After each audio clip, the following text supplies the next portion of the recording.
ఈరోజు నేను చూపించే రెసిపీ బెండకాయ మసాలా కర్రీ. మీలో ఎంతమందికి బెండకాయతో చేసిన కర్రీస్ ఇష్టమో కామెంట్ చేసేయండి. అలాగే చిన్నపిల్లల నుంచి పెద్దవాళ్ళ వరకు కూడా ఈజీగా ఇంకా సింపుల్గా ఈ మసాలా కర్రీ ఎలా చేయాలో చెప్తా చూసేయండి. ముందుగా ఇలా 1 ఇంచు ముక్కలుగా చేసుకున్న బెండకాయలను పక్కన పెట్టి, ఇప్పుడు స్టవ్ ఆన్ చేసి ఒక కడాయి పెట్టుకొని 4 స్పూన్ల ఆయిల్ను వేసుకొని, అందులోనే ముక్కలుగా చేసుకున్న బెండకాయలను వేసుకొని సిమ్లో పెట్టి మూత పెట్టకుండా కలుపుకుంటూ 4 నుంచి 5 నిమిషాల పాటు వీడియోలో చూపిస్తున్నట్లు వేయించుకొని వేరొక ప్లేట్లోకి తీసుకోవాలి. మరలా అదే కడాయిలో 4 స్పూన్ల ఆయిల్ను వేసుకొని ముక్కలుగా చేసిన 1 కప్పు ఉల్లిపాయ ముక్కలను, చీల్చిన 3 పచ్చిమిరపకాయలను వేసి ఓ 2 నిమిషాల పాటు వేయించి, అందులో 1 స్పూన్ జీలకర్ర, 1 స్పూన్ ఆవాలు, 1 స్పూన్ శనగపప్పు, 1 స్పూన్ మినప్పప్పు వేసి 1 నిమిషం పాటు వేయించుకొని 2 రెమ్మల కరివేపాకును వేసుకొని చిటపటలాడేలా వేయించుకోవాలి.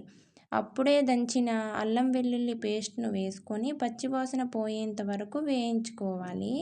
చూడండి, ఇలా వేయించుకున్న దానిలో అరకప్పు టమోటాల ప్యూరీని వేసుకొని బాగా కలిపి ఆయిల్ సపరేట్ అయినంత వరకు ఉంచి, ఇలా ఆయిల్ సపరేట్ అయినప్పుడు కలుపుకొని అందులోనే అరకప్పు మీడియంగా చేసుకున్న పెరుగును వేసుకోవాలి.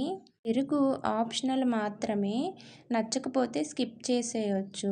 దానిలో వాటన్నిటినీ కలిసేలా కలుపుకొని ఆయిల్ ఇలా పైకి తేలేలా ఉంచి, అందులోనే 1/2 స్పూన్ పసుపు, 1 స్పూన్ సాల్ట్, 1/2 స్పూన్ కారం, 1 స్పూన్ ధనియా పౌడర్ వేసి వాటన్నిటినీ బాగా కలిపి మూత పెట్టి 3 నిమిషాలు ఉంచి, ఇలా ఆయిల్ పైకి సపరేట్ అవుతున్నప్పుడు మూత తీసి బాగా కలుపుకోవాలి.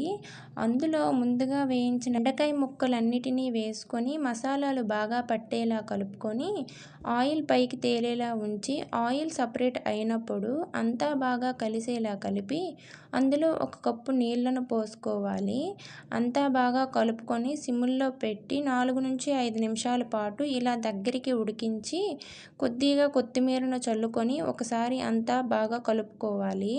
చూడండి, ఇలా కలుపుకుంటూ గ్రేవీ కన్సిస్టెన్సీ చూసి మరీ పలుచగా కాకుండా మీడియంగా ఉండేలా చూసుకోవాలి. ఇలా దగ్గరికి ఉడికినప్పుడు ఉంటే కొద్దిగా కసూరి మేతిని చల్లుకొని కలిపి స్టవ్ ఆఫ్ చేసుకోవడమే. అంతే, ఎంతో రుచికరమైన మన బెండకాయ మసాలా కర్రీ రెడీ అయిపోయింది. దీనిని రైస్, చపాతీ, రోటీ దేనిలోకైనా ఈజీ అండ్ టేస్టీగా ఉంటుంది. వీడియో మీకు యూజ్ అయినట్లయితే ఒక లైక్ చేసి ఇలాంటి మరెన్నో వంటల వీడియోస్ చూడడం కోసం మన ఛానల్ని సబ్స్క్రైబ్ చేసుకోండి.